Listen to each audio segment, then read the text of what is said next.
রামের সনে কার্তিক গণেশ লক্ষ্মী সরস্বতী। আশ্বিন মাসে বাপের বাড়ি আসেন ভগবতী।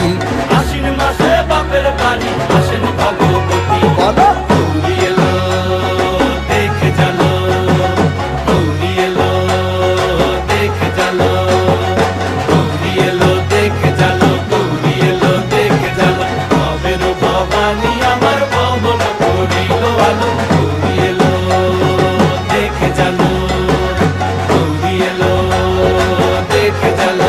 ও দেখি সিংহের উপর উইঠা চুরি, অসুরের টিকি ধরি গলায় দিছে সাপ জড়াইয়া বুকে মারছে খুঁজা। কিন্তু